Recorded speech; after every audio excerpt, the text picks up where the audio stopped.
আপনারা হয়তো NAS এই টাইপের স্টোরেজের কথা অনেকবার শুনেছেন, কিন্তু এটা আসলে কি? এটা দিয়ে কি করা যায়? এটা কি শুধু বড় বড় কর্পোরেট অফিস আর ইন্ডাস্ট্রির জন্য, নাকি আমরা বাসাবাড়িতে ইউজ করতে পারবো? আজকে আমরা একদম ভিতর থেকে জানবো NAS আসলে কি, NAS কিভাবে কাজ করে, আর এটা কেন এত দরকারি, আর ভেতরে টেকনিক্যালি কি কি চলে। তাহলে শুরু করা যাক। NAS মানে হচ্ছে নেটওয়ার্ক অ্যাটাচড স্টোরেজ। সহজ কথায় একটা স্টোরেজ ডিভাইস যেটা আপনার হোম বা অফিস নেটওয়ার্কে কানেক্ট থাকে এবং যেটা সবাই নিজেদের মতো করে ইউজ করতে পারে একসাথে। ধরেন আপনার বাসায় বা অফিসে অনেকগুলো ল্যাপটপ, মোবাইল, পিসি আছে।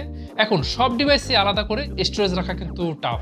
ঠিক তখনই আপনার একটা NAS রাখলেন, যেখানে সবাই নিজেদের মতো দরকারি ডেটা আপলোড বা ডাউনলোড করতে পারে। অনেকটাই নিজের একটা প্রাইভেট ক্লাউড বলতে পারেন। NAS এর ভেতরে আসলে কি কি থাকে? NAS আসলে ছোট একটা কম্পিউটারের মতো, কিন্তু এর কাজ শুধু ডেটা স্টোর করা আর শেয়ার করা। ভেতরে সাধারণত ARM বা x86 ভিত্তিক মোবাইল সেগমেন্টের CPU থাকে, বাট খুব একটা পাওয়ারফুল প্রসেসর কিন্তু থাকে না। ম্যাক্সিমাম NAS-এই থাকে Intel Celeron বা Atom সিরিজের প্রসেসর। কিছু NAS-এ আবার AMD Ryzen-ও ইউজ করা হয়।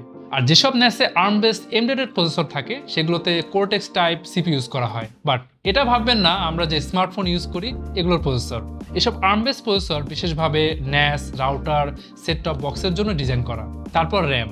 NAS-এ আসলে বিভিন্ন ভেরিয়েন্ট অনুযায়ী বিভিন্ন ফর্ম ফ্যাক্টর RAM ইউজ করা হয়, like DDR3, DDR4, HDRAM, DIMM, SO-DIMM, ECC RAM, আবার কিছু সোল্ডার করা অনবোর্ড RAM-ও কিন্তু আমরা দেখতে পারি। এর সাইজ কিন্তু 1GB থেকে শুরু করে 32GB পর্যন্ত হতে পারে। সাইজ যত বেশি হবে তত কিন্তু ভালো, কারণ RAM বেশি থাকলে মাল্টিপল ইউজার একসাথে অ্যাক্সেস করলেও পারফরমেন্স কিন্তু কমে যায় না।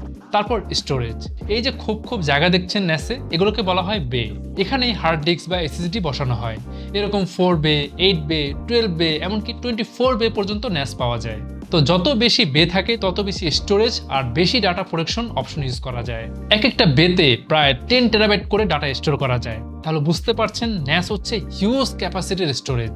10 টেরাবাইট থেকে শুরু করে 264 টেরাবাইট স্টোরেজ পর্যন্ত NAS পাওয়া যায়। ট্রেডিশনাল NAS-এ HDD বা হার্ড ডিস্ক ইউজ করা হয়। এছাড়াও কিছু NAS আছে, এগুলো হচ্ছে SSD অনলি NAS।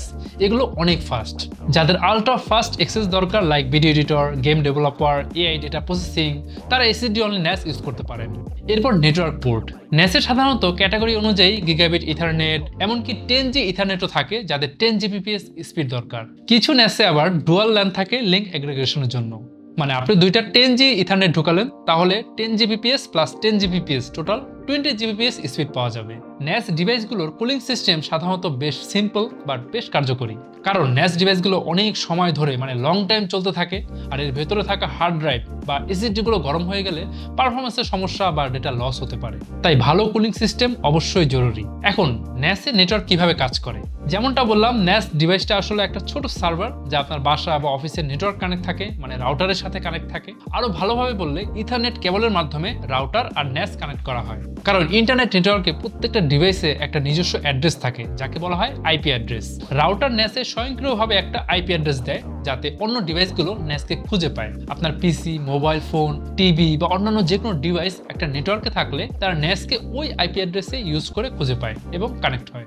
NAS-এ ঢোকার জন্য সাধারণত দুইটা ওয়ে থাকে। একটা হচ্ছে ওয়েব ইন্টারফেস, মানে একটা ব্রাউজারে NAS-এর IP অ্যাড্রেস দিয়ে লগ ইন করলে একটা ওয়েব পেজ খুলে, যেখানে ফাইল ম্যানেজমেন্ট, সেটিং সব করা যায়। আরেকটা হচ্ছে অ্যাপ। অনেক NAS কোম্পানি তাদের নিজস্ব মোবাইল বা ডেস্কটপ অ্যাপ দিয়ে দেয়, যেগুলো দিয়ে সহজে NAS-এর ফাইল অ্যাক্সেস করা যায়। এখন NAS আবার ফাইল শেয়ার করে অনেকগুলো স্ট্যান্ডার্ড প্রোটোকলের মাধ্যমে, লাইক SMB, এটা উইন্ডোজ ইউজারদের জন্য, তারপর NFS, লিনাক্স বা ম্যাক ইউজারদের জন্য, এরপর রিমোট ফাইল সার্ভারের জন্য FTP, SFTP, আবার ওয়েব থেকে ডেটা অ্যাক্সেস করার জন্য থাকে ওয়েব ড্যাপ। আচ্ছা, আমরা বলছি NAS একটা ছোটখাটো একটা কম্পিউটার, তাহলে অবশ্যই এর মধ্যে একটা অপারেটিং সিস্টেম থাকবে, তাই না? তাহলে NAS কোন ওএস ইউজ করা হয়? NAS-এ সাধারণত একটা বিশেষ ধরনের লিনাক্স ভিত্তিক অপারেটিং সিস্টেম থাকে, কারণ লিনাক্স খুব স্টেবল আর ফাস্ট কাজ করে। আর NAS-এ ডাটা স্টোর ও শেয়ারিং কিন্তু লং টাইম ধরে চলতে থাকে। লিনাক্সে নেটওয়ার্ক প্রোটোকল উইন্ডোজের জন্য, লিনাক্স ইউনিক্সের জন্য, ম্যাকের জন্য খুব সহজেই সাপোর্ট করে। তাই লিনাক্স NAS-এর জন্য একদম আইডিয়াল। আচ্ছা, NAS-এর ইউজার পারমিশন আর সিকিউরিটি সিস্টেম কেমন? NAS-এ ইউজার অ্যাক্সেস খুব ভালোভাবে কন্ট্রোল করা যায়। কে কোন ফোল্ডারে ঢুকতে পারবে, কে শুধুমাত্র রিড অনলি অ্যাক্সেস পাবে, আবার কে কি টাইপের ফাইল আপলোড করতে পারবে, 2 ফ্যাক্টর অথেন্টিকেশন, এনক্রিপ্টেড ট্রান্সমিশন, এসবই কন্ট্রোল করা যাবে। এখন NAS কিন্তু শুধুমাত্র ফাইল সেভ করার জন্য না, আপনি এটাকে মিডিয়া সার্ভার হিসেবে ইউজ করতে পারবেন। প্লেক্স মিডিয়া সার্ভার ইনস্টল করে স্মার্ট টিভি বা মোবাইল থেকে সিনেমা দেখা যায়। ন্যাস থেকে 4K ভিডিও স্ট্রিম করা পসিবল। ট্রান্সকোডিং ফিচারও থাকে অনেক ন্যাসে। তো আপনারা কি চান আমরা কিউবিটসে এমন ন্যাসের মতো একটা ডিভাইস নিয়ে আসি? যদি চান তাহলে অবশ্যই আপনাদের সাজেশন কমেন্ট করতে ভুলবেন না। তাহলে আজকে ভিডিও তাহলে এই পর্যন্তই। ভিডিও ভালো লাগলে অবশ্যই শেয়ার করতে ভুলবেন না। আজ তাহলে যাচ্ছি, দেখা হবে পরে কোনো ভিডিওতে।